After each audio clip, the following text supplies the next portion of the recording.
नमस्कार दोस्तों।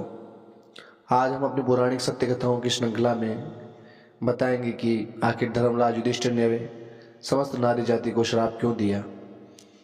इसकी चर्चा हम प्रारंभ से करेंगे।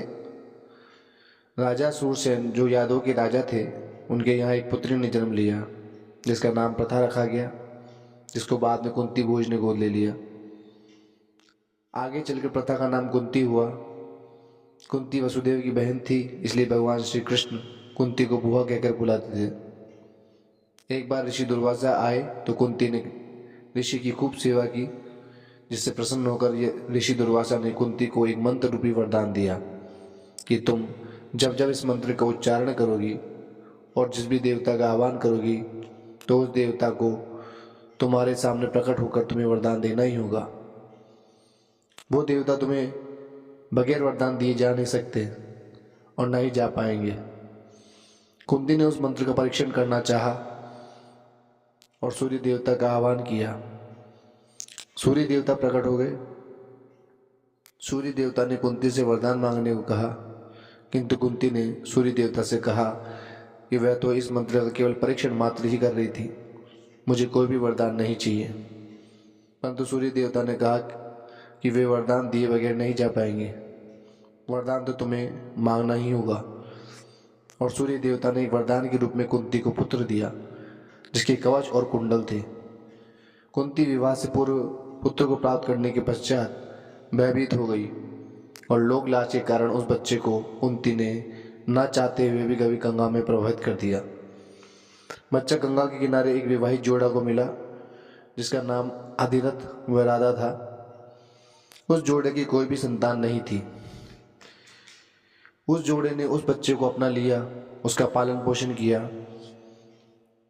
बच्चे का नाम माता के नाम से राधे पड़ा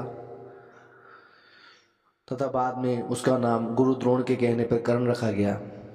कर्ण सूर्यपुत्र था, दानवीर कर्ण था। तदुपरांत कुंती का विवाह हस्तिनापुर नरेश महाराजा पांडु से हुआ।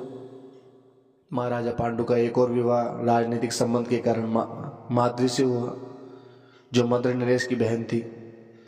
महाराजा पांडु अपनी विजय यात्रा के बाद कुछ समय के लिए अपनी दोनों रानियों के साथ विश्राम वाटिका चले गए। उस दौरान महाराजा पांडु की भेंट ऋषि किंदम से हुई। एक बार की बात है, महाराजा पांडु शिकार पर निकले तो उन्होंने शब्द भेदी बाण चलाया और ऋषि किंदम की हत्या हो गई। ऋषि किंदम ने महाराजा पांडु को श्राप दिया कि जब भी वे अपनी पत्नी के साथ समागम करने जाएंगे, उसी समय महाराजा पांडु की मृत्यु हो जाएगी। महाराजा पांडु ने श्राप की बात अपनी दोनों पत्नियों को बताया और समागम न करके कुंती के द्वारा अलग अलग देवताओं का आह्वान किया और पुत्र की कामना की। इस प्रकार कुंती ने धर्मराज से युधिष्ठिर, पवन से भीम, इंद्रदेव से अर्जुन, अश्विनी कुमारों से नकुल व सहदेव को वरदान के रूप में मांगा। बाद में महाभारत के युद्ध में कर्ण ने दुर्योधन के आभारों के दबाव व मित्रता के कारण अधर्म के पक्ष में लड़ा और पांचों पांडवों ने धर्म के पक्ष में युद्ध में लड़ा।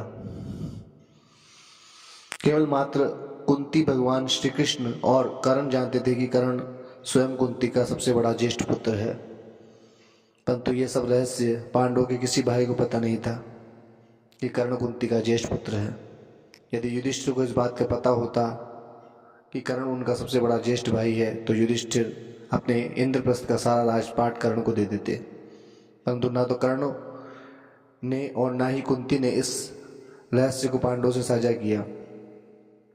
महाभारत के युद्ध में कर्ण के वीर गति को प्राप्त होने के बाद जब युधिष्ठिर को पता चला कि कर्ण उनका सबसे बड़ा व ज्येष्ठ भाई है और यह बात माता कुंती ने हमें भाइयों से छिपाई है, तो युधिष्ठिर को बहुत महत्वपूर्ण आघात लगा और उन्होंने माता कुंती समेत समस्त नारी जाति को श्राप दिया कि आज के बाद कोई भी नारी अपने मन में कोई भी रहस्य छिपा नहीं पाएगी।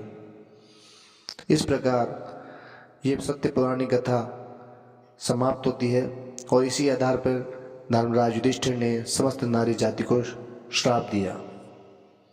आपने इस पूरी सत्य कथा को सुना, इसके लिए बहुत बहुत धन्यवाद।